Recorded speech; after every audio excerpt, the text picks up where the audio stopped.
اعوذ باللہ من الشیطان الرجیم بسم اللہ الرحمن الرحیم قال رسول اللہ صلی اللہ علیہ وآلہ وسلم انا دار الحکمت وعلی بابها۔ معزز ناظرین، السلام علیکم ورحمۃ اللہ وبرکاتہ۔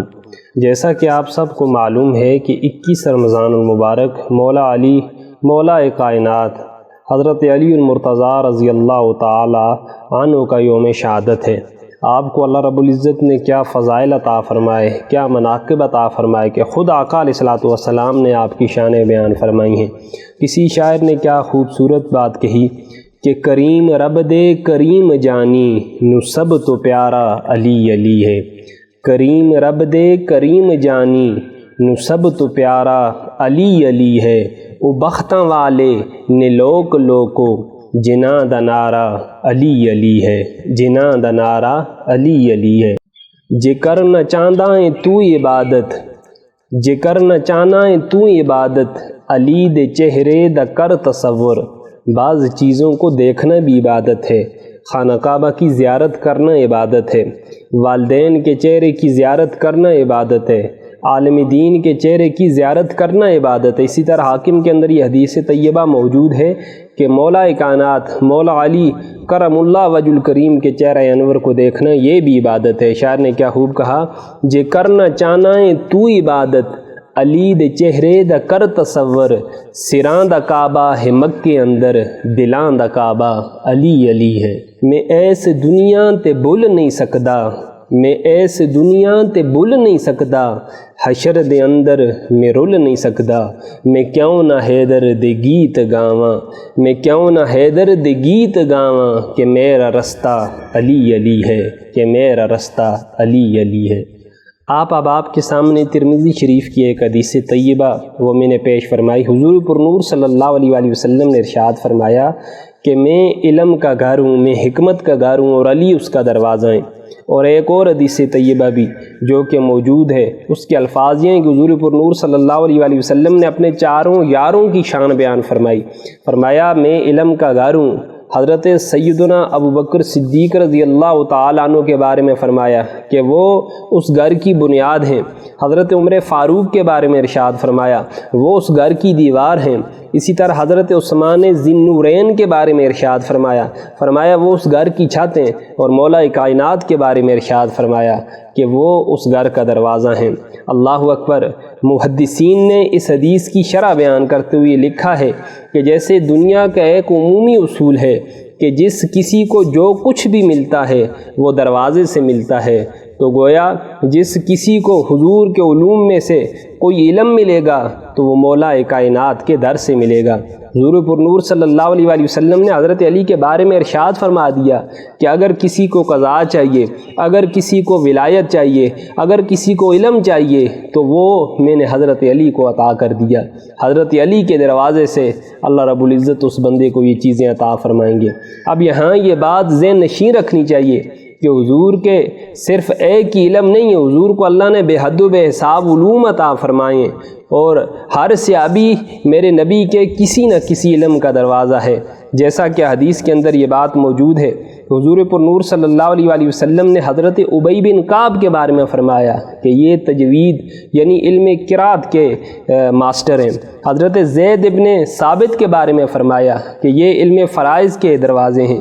اسی طرح حضرت معاذ بن جبل کے بارے میں فرمایا کہ یہ حلال و حرام کے دروازے ہیں۔ اور اسی طرح حضور پر نور صلی اللہ علیہ وآلہ وسلم کو اللہ پاک نے جنت سے زیادہ وسیع علوم عطا فرمائے ہیں۔ جنت کے تو 8 دروازے ہیں، لیکن میرے نبی کے جو علوم ہیں ان کے بے حد و بے حساب دروازے ہیں۔ تو حضور نے خود اپنے صحابہ کے بارے میں فرمایا کہ بِأَيِّهِمُ اقْتَدَيْتُمْ اهْتَدَيْتُمْ، کہ میرے جس بھی صحابی کی پیروی کرو گے تو میرا جو بھی صحابی جس کو بھی تم اپنا رہبر بنا لو گے، مقتدا بنا لو گے تو تم ہدایت پا جاؤ گے۔ اور حضور نے حضرت علی کی شان کیا بیان فرمائی۔ حضرت سعد بن ابی وقاص اس حدیث کے راوی ہیں، اور یہ حدیث بخاری کے اندر اور مسلم کے اندر موجود ہے۔ حضور پر نور صلی اللہ علیہ وآلہ وسلم نے حضرت علی سے ارشاد فرمایا انت منی بمنزلۃ ہارون من موسیٰ الا انہ لا نبی بعدی۔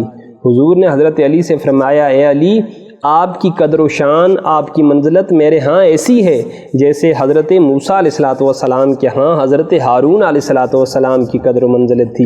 لیکن ہاں یہ بات ضرور ہے کہ حضرت موسیٰ کے بعد حضرت ہارون کو اللہ نے نبوت عطا کی تھی، لیکن میرے بعد کوئی نبی نہیں ہے، الا انہ لا نبی بعدی، آپ کو نبوت تو نہیں مل سکتی، لیکن وہ جو قدر و منزلت ہے، وہ جو مقام ہے، وہ اللہ نے آپ کو ایسا ہی عطا کیا ہے جیسے حضرت موسیٰ علیہ الصلوۃ والسلام کے بھائی حضرت ہارون علیہ الصلوۃ والسلام کو عطا فرمایا تھا۔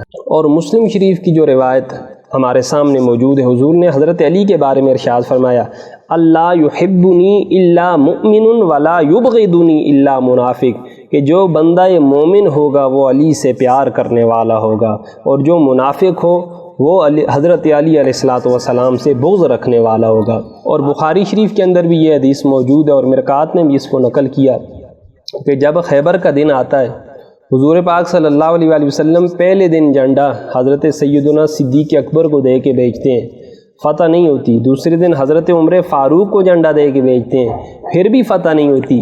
جب تیسرا دن آتا ہے تو حضور پاک صلی اللہ علیہ وآلہ وسلم اعلان فرما دیتے ہیں کہ کل میں جھنڈا اس شخص کو دوں گا جو کہ اللہ اور اللہ کے رسول سے پیار کرنے والا ہے، اور اللہ اور اللہ کا رسول بھی اس سے محبت کرنے والے ہیں، اور اللہ ان کے ہاتھوں پہ خیبر کو فتح فرما دے گا۔ اللہ اکبر۔ جب دوسرا دن آتا ہے، حضور ندا لگاتے ہیں کدھر ہے علی، علی کو بلایا جائے، تو صحابہ کرام عرض کرتے ہیں اللہ کے نبی ان کی تو آنکھیں دکھ رہی ہیں۔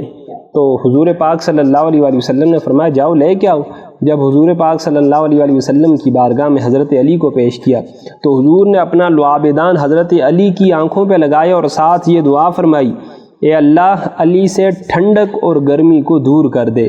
اب اس کا اثر کیا ہوا کہ حضرت علی المرتضیٰ رضی اللہ تعالی عنہ کو صحابہ کرام دیکھتے کہ شدید گرمیوں میں آپ گرم کپڑے پہنے ہوئے ہوتے اور شدید سردیوں میں آپ ٹھنڈے کپڑے پہنے ہوئے ہوتے۔ کسی نے پوچھا حضور یہ کیا معاملہ ہے؟ تو آپ نے فرمایا جب سے آقا نے دعا دی تھی اللہ نے میرے جسم سے گرمی کو اور اللہ نے میرے جسم سے ٹھنڈک کو دور فرما دیا ہے۔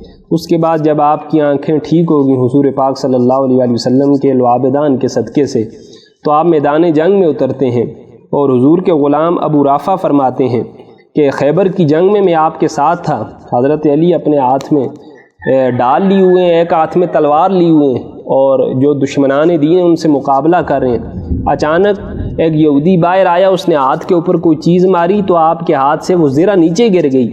جب وہ زرہ نیچے گرتی ہے، آپ پاس اپنے آپ کو بچانے کے لیے جب کوئی بھی چیز حضرت علی کو نظر نہیں آتی تو وہ جو خیبر کا دروازہ ہے، حضرت علی اس خیبر کے دروازے کے اوپر ہاتھ ڈالتے ہیں اور اس خیبر کے دروازے کو اپنی جگہ سے اکھیڑ لیتے ہیں اور اس کو بطور ڈال استعمال کرنا شروع کر دیتے ہیں۔ ابو رافع فرماتے ہیں کہ بعد میں ہم 7 آدمیوں نے مل کے اس دروازے کو اپنی جگہ سے ہلانا چاہا تو ہم اس دروازے کو نہیں ہلا سکے۔ یہ حضرت علی المرتضیٰ رضی اللہ تعالی عنہ کی ایمانی طاقت ہے۔